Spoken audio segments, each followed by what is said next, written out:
The first martial artists trained for a specific function and purpose, to protect their families, their villages, their honor. They embodied a certain set of Confucian values, such as respect for their elders and pride in their homeland. They regimented their lives to strict discipline, focus, concentration, and the perfection of all that they did. The nation of Korea has been invaded many times. The culture has changed. The times have changed. But the immortal art of Taekwondo remains. The ancient philosophies and techniques of Taekwondo have been passed down from generation to generation, master to student, until, of course, it reached my own master and then me. Ultimately, Taekwondo is the embodiment of the mind, body, and spirit. You can think of it as a three-legged stool. Training one aspect without the others renders a martial artist useless, and the entire structure will fall. Translated literally, the word Taekwondo means Tai, the way of the foot, Kwan, the way of the hand, and Do, the way. Even in the 21st century, with the development of modern weaponry, Taekwondo still remains to be relevant because war has not ended. And the first war every martial artist must first face is an internal one. The internal battles are those in which the primary opponent is ourselves. These can range anywhere from having the self-discipline to eat healthier to calming the mind in the face of danger. As the martial artist becomes a victor of these internal battles, the warrior is more suited to face the external ones. And this is where we begin to find meaning and purpose in our lives. Now, I'm not sure about anyone here, but growing up, I loved the famous Hollywood martial artists. Icons such as Bruce Lee, Chuck Norris, and Jackie Chan all taught me one thing, that when I got older, I wanted to be strong, that no one was going to want to mess with me. And so at age 7, my parents enrolled me in Taekwondo. While the other kids went to football and soccer practice after school, I made my retreat to the Taekwondo dojang. But as I would learn, Taekwondo is much more than just kicking high. In the beginning of every class, I was taught to meditate. This was difficult for me at first, but it taught me to clear and calm my mind. All my problems and anxieties from home, school, friends vanished, and it was replaced with Taekwondo. And pumse, or forms, I executed blocks and strikes tens of thousands of times to achieve natural fluidity and perfection. Bruce Lee once said, "I fear not the man who has kicked 10,000 kicks one time, but the man who has kicked one kick 10,000 times." I was beginning to learn that true strength is not about how much you can control another person, but how much you can control yourself, your pride, your emotions, your fears. And so I learned that Taekwondo is not just about fighting, but it's about this Do, or the way. It's this journey that we all embark on. But I'm an instructor at Black Belt Studios, and for us, Taekwondo is an art of war which calls for the advancement of peace. My studio is a nonprofit in which all of the proceeds go to churches, orphanages, schools, and other local community projects in countries such as Haiti, the Dominican Republic, and Mexico. For us, our training is centered around the core mission of making this world a better place. So just by training Taekwondo, we share in this common Do. We share in this way. Summed up, our Do is to be the salt and light of the world. On the walls of my studio, it states, "Light for all nations, salt for all nations." Now students come up to me and they ask me, what does that even mean? And so I ask them, what is salt? It's a seasoning which can preserve our meat and enhance our food, sure, but what happens if salt loses its saltiness? It becomes useless and might as well be thrown into the ocean and trampled by man. In the same way, human beings and martial artists are like salt. We all have a purpose, and if we lose that purpose to enhance the lives of others, we become like tasteless salt. Last year, I trained in Korea. I lodged at Taekwondo 1, the largest epicenter for preserving Taekwondo culture and its philosophies. Here, I met the Taekwondo Peace Corps, an organization which seeks out the most talented and skilled young black belts to spread the wealth and peace of Taekwondo.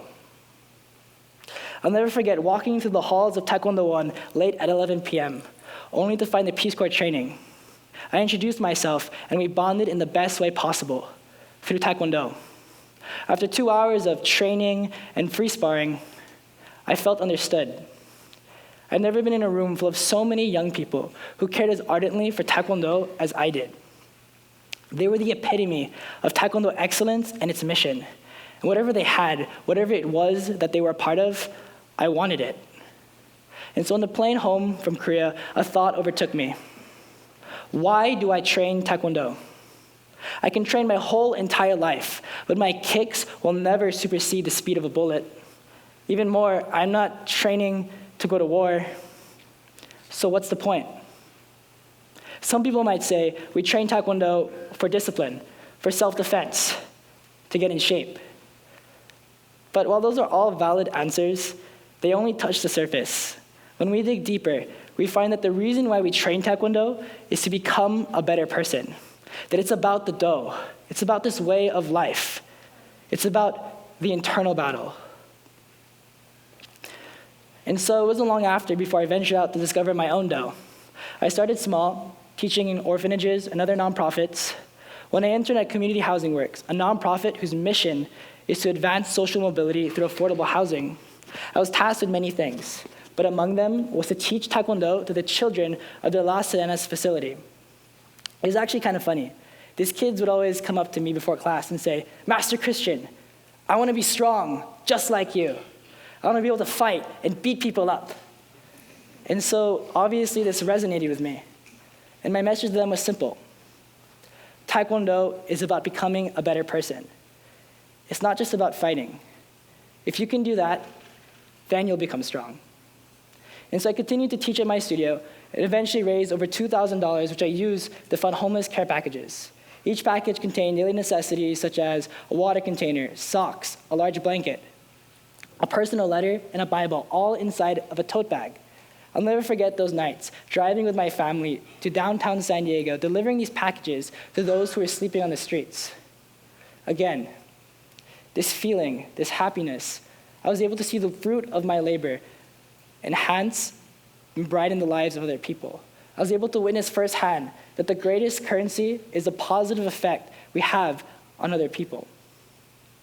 And it's also something interesting to note, that when you're on this mission, this do, things are not always easy, and sometimes it can seem scary. Going to a foreign land or going someplace where you've never been, where no one knows your name, you don't speak their language, or you just don't look like the people. It's not easy. But on this do, any fear, any suffering becomes minuscule in the face of this larger purpose. And I believe that this purpose, that this fearlessness and this bolt of courage is embodied in the ready position of Taekwondo called chunbi. In the chunbi, the martial artist is taught to feel as if he or she can accomplish anything. It is the calm before the storm. In a class, a student might perform this gesture anywhere from 7 to 10 times. From a spectator's point of view, it appears merely physical, but it is the embodiment of the mind, body, and spirit. So now I'd like everyone to please stand up and follow me.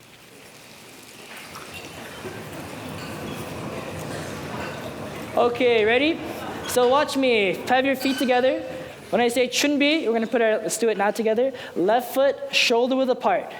Place both hands at your waist. Breathe in. Clench your fist, and down. Excellent. One more time, but this time I want you to concentrate.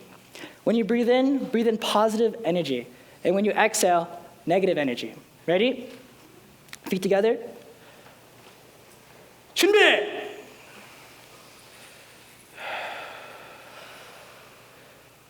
Excellent. One last time, but I want you to really focus.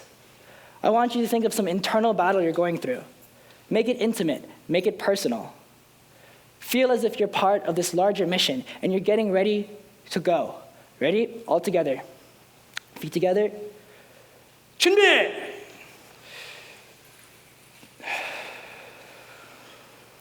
Internal battles can be difficult, some more than others.